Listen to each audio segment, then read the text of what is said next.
जी, सबसे पहले सेम ऐसे ये होगा कि जो प्रीवियस 2 वाइवाज़ हुए थे उसके मुताबिक उसी को मतलब आपने कॉन्टैक्ट कर लेना है उसी टाइम पे। तो 2 उसके मतलब हिस्से होंगे इस दफ़ा, लेकिन कॉल आपने सिर्फ़ उन्हीं को करनी है, ठीक है? उसके बाद सबसे पहले आपका होगा प्रेजेंटेशन का। जो पहले 2 वाइवाज़ जो हुए थे जिस इंस्ट्रक्टर ने लिए थे वही मतलब प्रेजेंटेशन का अटेंड करेंगे।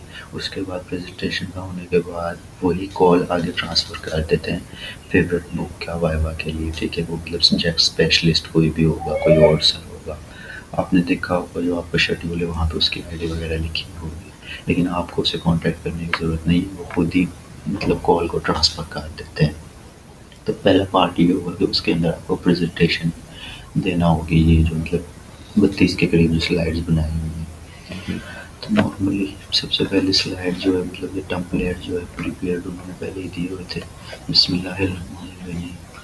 उसके बाद आपका नाम आ जाएगा उसका प्रोजेक्ट का, ठीक है? उसके बाद यहाँ पे आपका वो है ग्रुप मेंबर्स कितने थे उसके अंदर, तो आप अकेले ही थे। उसके बाद जो एक्सप्लेनेशन का मतलब वो ये है कि जैसे ही आप स्टार्ट करेंगे तो बोलेंगे जी एक्सप्लेन करें, ठीक है? तो मतलब पहली स्लाइड से बिस्मिल्लाहिर्रहमानिर्रहीम से स्टार्ट करके फिर उसको आपने इस तरीके से एक्सप्लेन करना है जिसमें आप कंफर्ट हो। मीन्स कोई कहता है कि इंग्लिश में करना है, उर्दू में करना है, ठीक है? नॉर्मली मिक्स उर्दू इंग्लिश दोनों, जिस तरीके से आप कंफर्ट हो उस हिसाब से करना है, उर्दू में कर दो इंग्लिश में कर दो, ठीक है? तो सबसे पहले जो आपने जहाँ पे मतलब स्टार्ट करना, पहली 2-3 स्लाइड्स निकली हैं कि नेम ऑफ प्रोजेक्ट, ठीक है? वो नेम ऑफ प्रोजेक्ट को कैसे एक्सप्लेन करना, वो ऐसे वो ये नहीं कहना कि ये हमारा था ऑनलाइन डोनेशन बॉक्स का प्रोजेक्ट था, ठीक है? This is our online donation box, ठीक है? बस उसके बाद ये कहने की ये जो अब स्लाइड आ गई है इसे ये नहीं कि ग्रुप मेंबर्स इंट्रोडक्शन नेम, ये मतलब रीडिंग्स नहीं करनी, सिर्फ मतलब वो मतलब स्क्रीन को उन्हें भी नज़र आ रहा होगा, ठीक है? तो स्लाइटली टच देना है चीज़ों को कि ये मैंने मतलब जैसे इस पे आए तो इस पे मतलब है कि मतलब ग्रुप मेंबर्स की ये आप मतलब जब ये स्लाइड पे आएंगे तो आप बोलेंगे कि ये ग्रुप मेंबर्स की डिटेल्स हैं, तो मैं इसमें मतलब अकेले थी, ठीक है? उसके बाद इंट्रोडक्शन ऑफ प्रोजेक्ट, अब इसमें क्या है कि अब ये थ्योरी जो लिखी हुई है ये एक्सप्लेन नहीं करनी है आपने, थोड़ा सा इंग्लिश का उर्दू का मिक्स करके ये प्रोजेक्ट हमने किस पर्पज़ के लिए बनाया है। कि जैसे आप बोलेंगे कि ऑनलाइन डोनेशन बॉक्स हुई है, हमने एक वेब एप्लीकेशन बनाई है जिसके अंदर व्हील चेयर, वाटर कूलर या अदर लाइफ कमोडिटीज़ को जो है डोनर्स जो हैं वो डोनेट कर सकते हैं नीडी पीपल्स को, ठीक है? बस इतना सा हो गया ये, ठीक है? काफ़ी इतना। उसके बाद सेकेंडली ये हमारे पास आ जाता है, बेसिकली स्टार्ट यहाँ से होगा असल जो है डायग्राम्स को जो ज़्यादा मतलब इसके अंदर उनका कंसर्न होता है वो ये होता है कि जो डायग्राम्स उनको एक्सप्लेन करवाया जाए। तो ये सबसे पहले है कि वीयू प्रोसेस मॉडल, वो आपसे पूछेंगे कि इसमें मतलब आपने वीयू प्रोसेस मॉडल क्यों इस्तेमाल किया है, ठीक है? तो ये जो आपकी एसआरएस थी वो आप मतलब रीड कर लीजिएगा, उसमें थे एक वाटरफॉल का था और एक स्पाइरल का था। स्पाइरल और वाटरफॉल को मिक्स करके ये हमने मतलब बनाया वीयू प्रोसेस मॉडल बनाया, और ये हमारी अडॉप्टेड मेथोडोलॉजी है। वो आपको बोलेंगे कि आपकी अडॉप्टेड मेथोडोलॉजी कौन सी है यहाँ पे, तो आप बोलेंगे वीयू प्रोसेस मॉडल हमारी अडॉप्टेड मेथोडोलॉजी है। फिर ये पूछेंगे कि वीयू प्रोसेस मॉडल क्यों अडॉप्ट किया है आपने या इसके अंदर क्यों मतलब बनाया है, ठीक है? बेसिकली ये होता है, ये चीज़ होती है कि जब आप कोई सॉफ्टवेयर वेबसाइट बना रहे हैं, जैसे फ़र्ज़ करें कि मैं आपसे कोई सॉफ्टवेयर वेबसाइट बनवा रहा हूँ, तो आप मुझे एक पहले उसका मतलब एक फ्रेमवर्क आप तैयार कर लेते हैं कि वो किस हिसाब से वर्क करेगा, कि उसके मतलब अगर आपने मतलब उसमें पहले भी पढ़ा होगा एक एसडीएलसी का फर्स्ट ईयर के अंदर है, ठीक है? कि वो मतलब किस पैटर्न से वो कंप्लीटली वो जो मतलब एक वेबसाइट सॉफ्टवेयर है वो कितने स्टेप्स से या फेजेस से गुजरेगी, ठीक है? मुख्तलिफ मतलब मैथडोलॉजीज दुनिया के अंदर मतलब अडॉप्ट की जाती हैं, ये वीयू वालों ने एक अपनी बनाई हुई है। ये मिक्स किया हुआ है स्पाइरल को और वाटरफॉल को, ठीक है? वाटरफॉल का आप वहाँ से एसआरएस में से वो रीड आउट कर लीजिएगा। वाटरफॉल का ये होता है कि को एक फ़ेज़ जो है वो कंप्लीट हो जाए, कम उसके बाद सेकंड फ़ेज़, फिर थर्ड, फोर्थ, ठीक है? और उसमें आप रिवर्स बैक नहीं जा सकते। एक जो वो मतलब आप स्टेप कर रहा है उसको आगे नहीं जा सकते। वो स्टेप्स क्या होंगे? स्टेप्स ये होंगे कि जो हमारे यहाँ पे जो स्टार्ट होता है वो ये वाला है, यहाँ से स्टार्ट होता है। अगर वो आपसे पूछे कि यहाँ पे आप बताएं कि आपका जो वर्क है वी प्रोसेस मॉडल वो स्टार्ट कहाँ से हो रहा है, तो वो रिक्वायरमेंट्स से यहाँ से स्टार्ट हो रहा है। ये रिक्वायरमेंट्स के अंदर उसके मतलब ये उसके मेन हेडिंग्स हैं, requirements analysis design coding testing acceptance, ये मेन उसके मतलब हेडिंग्स हैं और ये उसकी सब हेडिंग्स हैं। मीन्स रिक्वायरमेंट्स में क्या वर्क किया जा रहा है ये वाला है, ठीक है। एक भी कोई भी वेबसाइट सॉफ्टवेयर बनाना है तो उसकी ये यहाँ से रिक्वायरमेंट्स है कि सबसे पहले उसको प्लान किया जा रहा है, software requirement specifications and work plan. ये सारी चीज़ें आपने कहाँ पे की थी? एसआरएस के अंदर की है, ठीक है। इस सॉफ्टवेयर रिक्वायरमेंट्स एंड स्पेसिफिकेशंस जो उसकी हैं, और वर्क प्लान का भी आपने वो उसका प्रोजेक्ट प्लान का है वो जो गेंट चार्ट जो था उसका वहाँ पे आपने देखा होगा एसआरएस के अंदर। कि सबसे पहले क्या होता है कि उसको मैं आपको इतना उन्होंने डीपली मतलब पूछना नहीं होता, लेकिन मैं कोशिश करूँगा कि आपको सारे जो पॉइंट्स हैं वो कवर करवा दूँ। सबसे पहले उसकी प्लानिंग है, ठीक है, कि वो मतलब प्लान किया जाएगा कि सॉफ्टवेयर कैसे बनाना है, क्या डिज़ाइन करना है, क्या उसकी रिक्वायरमेंट्स हैं और वर्क प्लान के कब तक बना के देना है, ये उसकी रिक्वायरमेंट्स हैं। उसके बाद एनालाइज़ किया जाता है या एनालिसिस का लिखा हुआ है risk analysis cost effectiveness with minimum risk, कि वो जो उस पर कम से कम मतलब लागत जो है वो मतलब कि क्या उस पर कम से कम रिस्क हो, क्या लागत उस पर आएगी एक सॉफ्टवेयर को बनाने के लिए। लागत के अंदर टाइम भी है, पैसा भी है, ठीक है, सारी चीज़ें मतलब वो उसके अंदर इन्वॉल्व होती हैं। अब ये सारी चीज़ें देखने के बाद फिर जाके वो डेवलपमेंट का थर्ड फेज़ है जहाँ पे उसको डिज़ाइन किया जाता है कि वो जो है बनेगा किस तरीके से नज़र आएगा, ठीक है। उसके बाद उसको डिवेल्प किया जाता है, डिवेल्प करने के बाद उसे टेस्ट किया जाता है कि जो है मतलब सही बनाया है, खुद से टेस्ट कर रहे हैं। टेस्ट करने के बाद एक्सेप्टेंस कि मतलब यहाँ पे आपने मुझे बना दिया, अब मैं उसे कबूल कर लूँगा, जो आपने मुझे सॉफ्टवेयर बना के दिया मैं उसे चेक करूँगा, ठीक है। क्लाइंट एवोल्यूशंस का लिखा हुआ है project delivery with quality otherwise recycle for further evolutions. अगर मुझे वो समझ नहीं आया, मैं चाहता हूँ कि आपने सही नहीं बनाया और उसमें मतलब चेंजेस करें, तो वो फिर दोबारा से आगे चला जाएगा, ठीक है। फिर दोबारा से उसको आ जाएगा, जस्ट लाइक ये एक लूप की तरह वर्क करता रहेगा तब तक उसकी एक्सेप्टेंस नहीं हो जाती, ठीक है। लेकिन जो स्पाइरल का था उसमें वो मैंने आपको नहीं बताया, स्पाइरल में ये होता है कि साथ-साथ चीज़ें वर्क कर रही होती हैं, सारी चीज़ें साथ-साथ बन रही होती हैं। प्लानिंग कर ली, रिस्क एनालिसिस किया नहीं, उसको मतलब बनाना शुरू कर दिया, ठीक है। अब बनाने के बाद डिज़ाइन बनाया, अब उसमें देखा कि मतलब उसको उसमें कोई मसला है, फिर उसे चेंज किया, कोड डिज़ाइनिंग के साथ ही कोडिंग स्टार्ट कर दी, जितना बनाया उसी को मतलब क्या कहते हैं कि उसको टेस्ट करना शुरू कर दिया। मीन्स पैरेलल वर्क कर रहा होता है स्पाइरल के अंदर, कि एक फ़ेज़ किया उससे अगला फ़ेज़, ठीक है। और पिछले को जो है वो मतलब कंप्लीटली चेक किया नहीं जाता कि अगला काम शुरू कर दिया जाता है। स्पाइरल के अंदर ये होता है, ठीक है। तो स्पाइरल और वाटरफॉल दोनों को मिला के कि एक फ़ेज़ को मुकम्मल करो फिर आगे जाओ और फिर पिछले को रिव्यू भी कर सकते हैं, ठीक है। ये था वीयू प्रोसेस मॉडल का, या मज़ीद आप यूट्यूब से देख सकते हैं।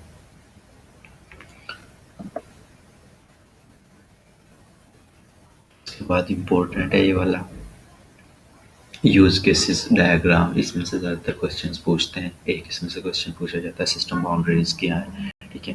नॉर्मली सिस्टम बाउंड्रीज़ ये होती है कि वो आपके तयन करती हैं जो यूज़र होते हैं, या जैसे हमारे पास यहाँ पर सपोर्ट स्टाफ का है या एडमिन का या डोनर का है, ठीक है। उसका उसकी हदबंदी कर रहे होते हैं, उसका तयन कर रहे होते हैं कि उसका किन यूज़ केसेस के साथ ताल्लुक़ है, ठीक है। ये मतलब ये वाली जो लाइन है ये सिस्टम बाउंड्री है कि ये जो चीज़ें हैं ये वाली लाइन, ठीक है। ये इसको डायलॉग बॉक्स भी हम बोल देते हैं। ये जो पूरा मतलब एक रेक्टेंगल जो बनी हुई है, ठीक है, जो रेक्टेंगल इस बॉक्स का जो तयन कर रहा है, ठीक है, ये वाली लाइन कि यहाँ इसके अंदर जो है हमारे मतलब यूज़ केसेस हैं, ठीक है, और इसके बाहर जो है हमारे एक्टर्स या यूज़र्स हैं, ठीक है, उनकी उनको जो हदबंदी कर रहा होता है ये सिस्टम बाउंड्री होती है। दूसरा इसके बाद पूछा जाता है कि इसके अंदर यूज़ केसेस क्या हैं? ये आपके यूज़ केसेस हैं। साइन अप का, साइन इन, डोनेट का, donate as a guest, donate money, ठीक है, ये हमारे यूज़ केसेस हैं। और उसके बाद सब यूज़ केसेस कह सकते हैं इन्हें, ये वाला, ठीक है।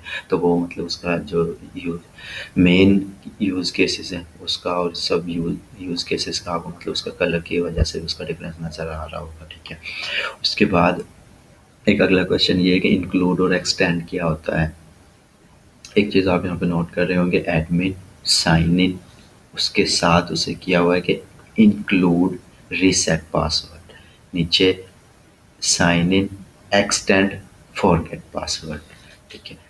अब जब एक एडमिन या एक यूज़र है वो अपनी वेबसाइट पे साइन इन कर रहा है तो उसे ये फैसिलिटी भी दी जा रही है, ये सहूलत भी उसे दी जा रही है कि वो पासवर्ड को रीसेट कर सकता है। मीन्स कि जब वो साइन इन उसे करे तो ये इंक्लूड और ये चीज़ भी शामिल हो के वो पासवर्ड को चेंज भी कर सके अपने को, ठीक है। ये फैसिलिटी साइन इन के अंदर ही रखती है, ठीक है।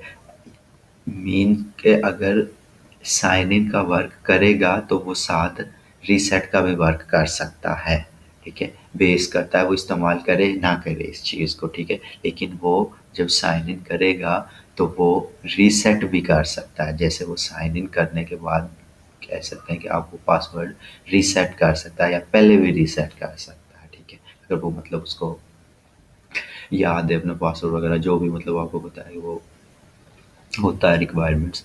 और एक्सटेंड का ये है कि अगर ये फंक्शनैलिटी या ये यूज़ केस वर्क ना करे तब ये वर्क कर जाए, ठीक है। इंक्लूड का ये होगा कि सेम साइन इन वर्क कर रहा है फिर भी वर्क कर सकता है रीसेट पासवर्ड का। और एक्सटेंड का ये है कि अगर जो मेन हमारे पास मेन यूज़ केस है वो वर्क ना करे तो उसकी जगह पे क्या वर्क करे, तो उसकी जगह पे वर्क करेगा एक्सटेंड का, ठीक है। एक्सटेंड के अंदर जैसे फॉरगेट पासवर्ड, अगर वो साइन इन नहीं कर पा रहा, साइन इन नहीं कर पा रहा तो इट मीन्स कि उसको पासवर्ड याद नहीं है, ठीक है। तो वो क्या करते हैं, फॉरगेट पासवर्ड करते हैं, ठीक है। तो इसमें ये मतलब बाकी सारे ऐसे ही हैं जो यहाँ पे दिए हुए हैं, ठीक है। जैसे कि यहाँ पे ये दिया हुआ है स्प्रेड मोटिवेशनल मैसेज, कि वो अब स्प्रेड मोटिवेशनल मैसेज मीन्स कि कोई बात, कोई मैसेज, कोई कोट कुछ है जो लिखना है, ठीक है। अब वो कहाँ से करे, वो स्प्रेड कहाँ पे लिखे, कहाँ पे पोस्ट करेगा, वो फेसबुक से कर सकता है, वो व्हाट्सएप से कर सकता है। मीन्स जब ये फंक्शनैलिटी वर्क कर, ये काम वो करना चाहेगा तो ये चीज़ें वर्क करेंगी, ठीक है। तो ये मतलब इसके साथ इंक्लूड है। और एक्सटेंड का फिर दोबारा बता रहा हूँ कि ये जो अगर ये ऐसे यहाँ पे दिया हुआ अगर ये वर्क नहीं करेगा तो फिर उसकी जगह पे ये वाला वर्क करेगा।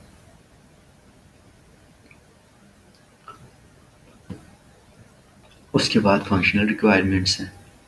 फंक्शनल रिक्वायरमेंट्स वो होती हैं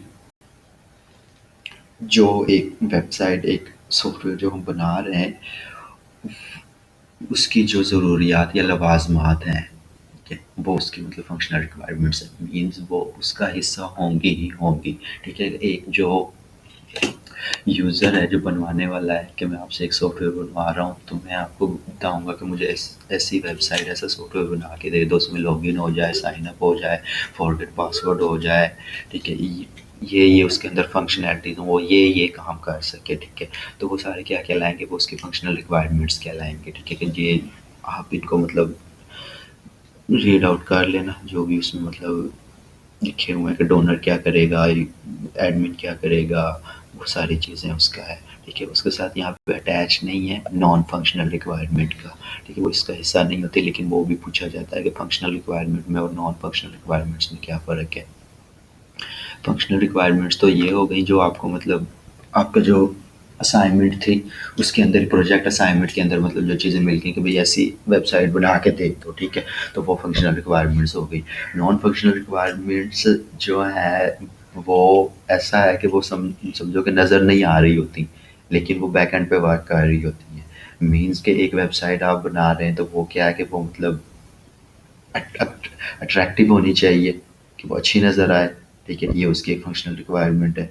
वो क्या कहते हैं कि वो मतलब स्पीडी होनी चाहिए, अच्छे से वर्क करे, ये उसकी एक फंक्शनल रिक्वायरमेंट है, ठीक है। कि वो जल्दी से सर्वर पर लोड हो जाए, इंटरनेट पर जल्दी से लोड हो जाए, ओपन हो जाए, ये उसकी फंक्शनल रिक्वायरमेंट है।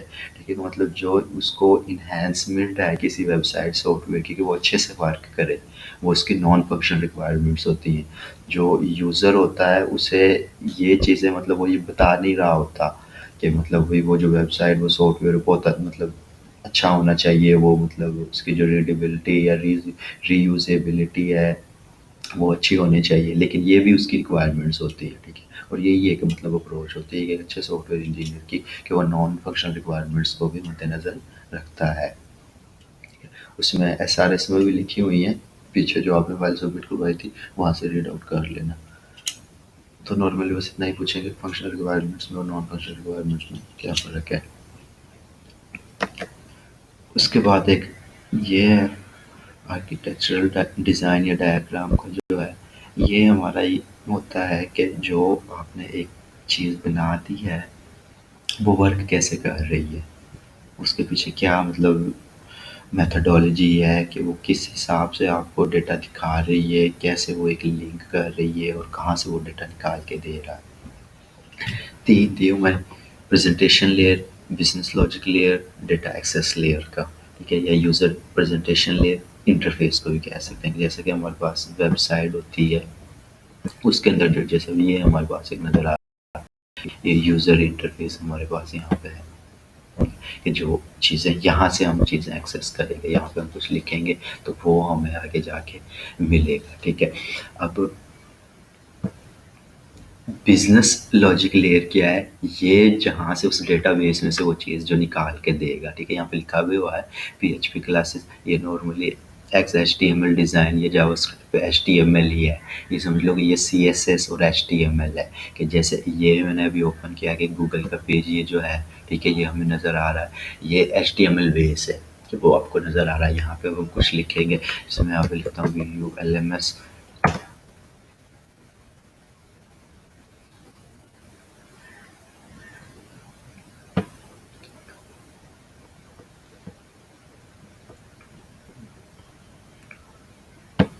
इंटरनेट ही नहीं चल रहा, पता नहीं। उसके बाद वो हमें डेटा जो है फैच करके देगा, और जो जहाँ से डेटा फैच करके दे रहा, निकाल के दे रहा, तो ये पेज एक मतलब ओपन हो गया वेबसाइट का कि उसके V U L M S के की जो क्यूरी हमने डाली उसके मुकाबले में ये मतलब रिजल्ट्स हमें मिल गए हैं। ठीक है, अब ये कहाँ यहाँ से निकाल के हमें मतलब कौन दे रहा है, ये बिजनेस लॉजिक लेयर निकाल के दे रही है। वो कहीं किसी वीयू के डेटा सर्वर में वो बातें पड़ी हुई थी, वो डेटा पड़ा हुआ था यहाँ पे, तो वो जो हमें प्रेजेंटेशन लेयर पे जो दिखा रहा है, वो कौन दिखा रहा है, वो बिजनेस लॉजिक लेयर है। ठीक है, हमने मतलब प्रेजेंटेशन लेयर से क्यूरी डाली, कोई बात लिखी, ठीक है, लिखने के बाद वो हवाले हो गई बिजनेस लॉजिक लेयर के। ठीक है, अब वो बिजनेस लॉजिक लेयर उसको डेटाबेस में से निकाल के, जहाँ पे वो डेटा स्टोर है वहाँ से निकाल के उसको प्रेजेंटेशन लेयर को दिखा रहा है। तो यहाँ पे आप देख रहे हैं कि मतलब डबल एरो ऐड का है कि वो डेटा मतलब इंस्ट्रक्शंस इसे मिल रही हैं, ये इंस्ट्रक्शंस इधर आगे यहाँ से डेटा निकाल रहा है, ये निकाल के फिर इसको वापस कर रहा है और ये इसको वापस कर रहा है। ठीक है, इसको ज़रूर एक्सप्लेन करवाते हैं। उसके बाद टीम स्ट्रक्चर है, इसका नॉर्मली नहीं पूछते कि आपने मतलब कितने लोग थे इसमें, कितना ये बनाया था। ठीक है, तो वो आपके लिए इसको पता है। गैंट चार्ट का है, ये उसका मतलब है कि टाइम पीरियड है कि कब तक वो मतलब बनाना होता है। ठीक है, इसका भी नॉर्मली नहीं पूछते इतना ज़्यादा। उसके बाद ये प्रोजेक्ट शेड्यूल है, ये भी ऐसे ही है जैसे ये हमारे पास है। गैंट चार्ट का है, ये मतलब उसको ज़्यादा डिटेल में एक्सप्लेन करवाया हुआ है, इसको इतना ज़्यादा एक्सप्लेन नहीं करवाया हुआ क्योंकि के लिए ये 14 स्लाइड्स का हो गया, बाकी जो रहती हैं वो मैं आपको बाद में कर दूँ।